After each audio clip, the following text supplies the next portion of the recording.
We are 3 in 1 and 1 in 3. We are body, mind, and spirit.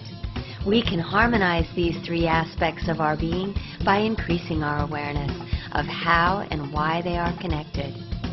Mastering and harmonizing our body, mind, and spirit is the key to achieving total well-being. You will lighten up by purifying your body, liberating your mind, and igniting your creative spirit. As you master and harmonize your body, mind, and spirit, you will unleash your highest potential in every aspect of your life. You will start living your best life as your highest self. Are you ready to lighten up? Starring your host and narrator, Suzanne Ross, TV personality and producer, inspirational author of Wake Up and motivational Rise Up speaker.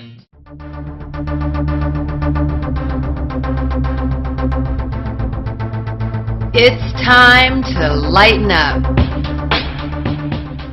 Hello and welcome to Lighten Up. I am your host, Suzanne Ross, and I am so delighted to be here today with Mathues Imhotep. Welcome, Matthew.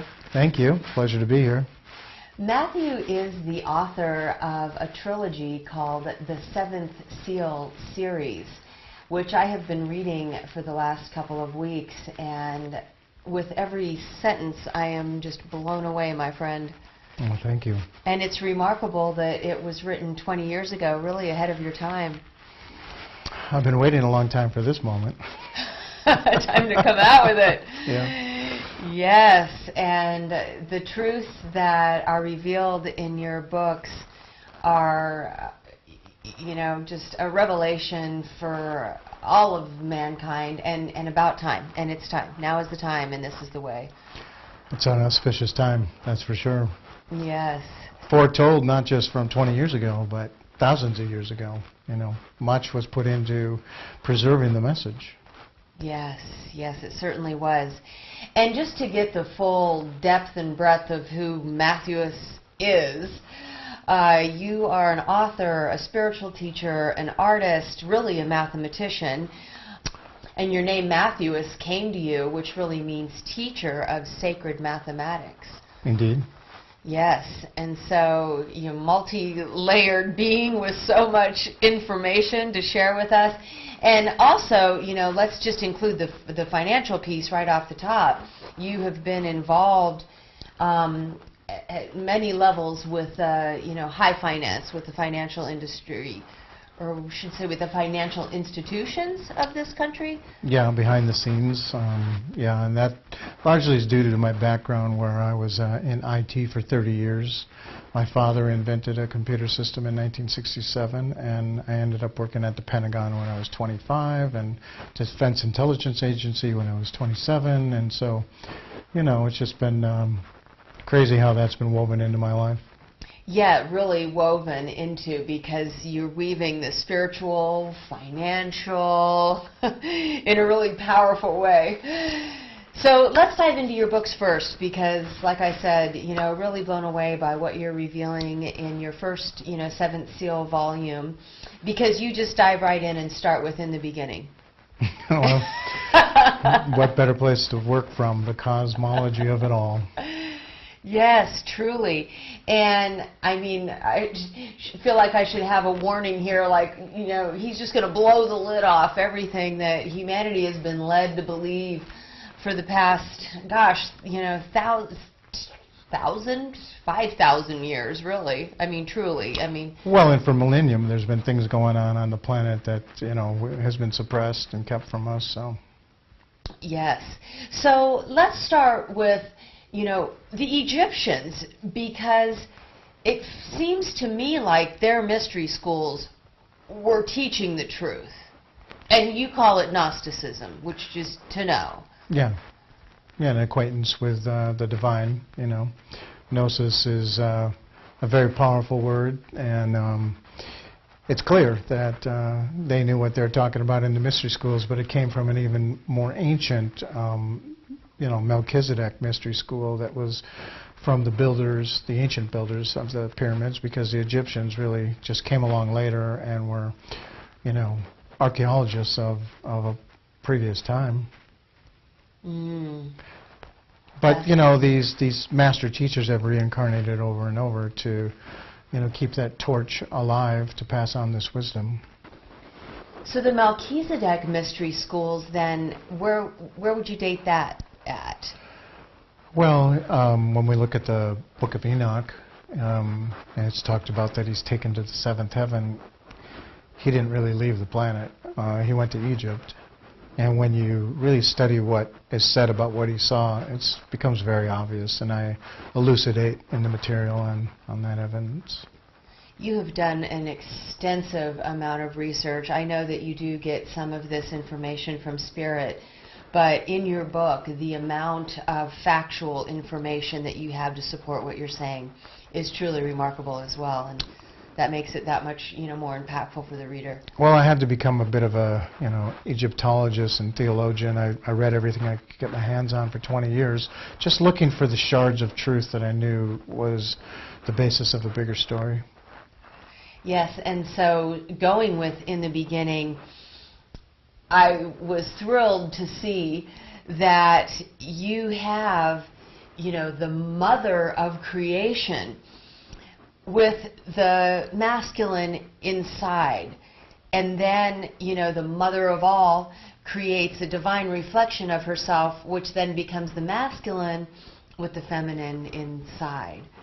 So that's just a beautiful, reflective expression of the divine masculine, feminine. Well, which is outpictured in many ways. And just think of the yin-yang symbol. Yeah. Yes, I thought of that when I saw your illustrations. And the illustrations, too, are really powerful. And then you have the primordial waters in between as the mirror. And I had never thought of that before, because you always have, the waters below and the waters above. And I'm thinking, well, they're just I'm thinking frequency when I thought of water, actually. But this idea that the water is a provides veil, like the mirror. A reflective veil. A reflective veil. There it is. I read that and went, wow, that's it. Because I'm always trying to figure out, how does this reflection work? And I know multifaceted crystals have something to do with it, displaying light, symbols and colors. But yes, that's quite the revelation, my dear. So when I read the Gnostic scriptures, which I was guided to read when I was 26 years old, and I had some epiphanies that led me to reading that, it was sort of like, here's the original story. The Bible kind of has half the story, and the Gnostic scriptures has the other half, which is more of the esoteric hidden half. And so I found that really intriguing as well. Yes, that is really intriguing. And so you talk about how there are the scriptures that were used in the Bible, the 4 scriptures that were used in the Bible, and the Gnostic scriptures. Mm-hmm. Well, the Gnostics carry the missing disciples, because you've got, the 4 primary, but obviously the many books of the Bible, but in the New Testament, you don't have all the apostles talking. And so the Gnostic scriptures is based on what's called Q in German.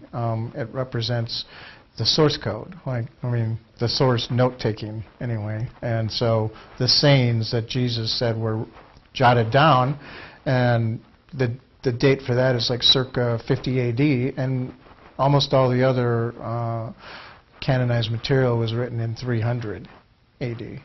And so it really is the source of what was being talked about. And further emphasis on, they were also running a mystery school. Ah, okay. Mm-hmm.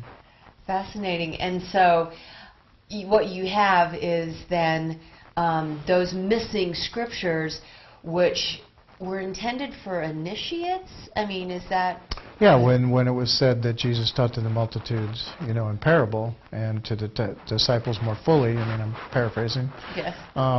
That's what was intended, that, the hidden wisdom was not being strewn out there like pearls for swine. It was for the initiates.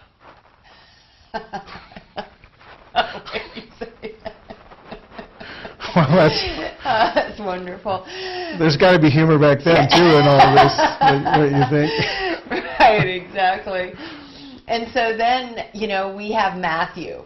Okay, so what you're saying in your book is that there was a Gospel of Matthew used in the Bible, but actually the original, scriptures of Matthew were hidden in Hebrew symbology because they were intended for those who were initiates. Mm-hmm. There's a lot of that in a variety of ways. That's one example that I point out.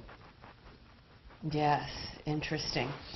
So then you have Constantine and the Nicene Council who go to translate the scriptures and place them within stories in the Bible. What did they do to those scriptures? Well, they changed them, but, I wanted to reflect a moment on one thing it says in the Gnostic scriptures about Mark, and the parable is, if your arm doesn't serve you, cut it off. If your eye doesn't serve you, pluck it out. That always blew me away, that in the Bible. Mark goes, Lord, Father, or however Yeshua, whatever the appropriate title of addressing was, if I did that, I'm going to be like deaf, dumb, and blind, and limbless. And Jesus says, hey, dude, that's just a parable. It's a metaphor. It's an allegory to, if it doesn't serve you, get rid of it. Don't freak. Right? Because I freaked. When I read that in the Bible, I'm like, do what? Toss out my ear and toss out, my eye and toss out a limb? And in the Gnostic scriptures, it says that. The rest of the, chapter or verse is right there. And I'm, again, paraphrasing to make it humorous, but it's something like that, Bro, chill. Toss out what doesn't serve you, what no longer serves you, right? Probably what you're hearing, seeing, and yeah. Mm-hmm. Yes. So let's jump around a bit. So let's go back to the Old Testament for a moment, because you have Yahweh, really, as the Almighty Lord in the Old Testament. And I like how you said that then, Jesus came along in the New Testament and said, this God that the dude in the tent Jewish people are worshiping is not the God, is not the Father, is not the invisible Father. He's not the Father of the Father. He's a demiurge. A lesser deity. A reflection of Samael, which means the blind one. Yaldabaoth was, the sort of the mistake that Sophia made when you learned that there wasn't a consent between the partners to co-create a aberration was created, and it was Yaldabaoth. And so the sons of Yaldabaoth are, you have Sabaoth the good and Sabaoth the bad, which gets into a whole other story about the story of the twin brothers and the reflection there. But nonetheless, so that Yahweh, it's funny because the Gnostics were like, oh no, those types of Christians of the day, we have to get them out of the cult and deprogram them.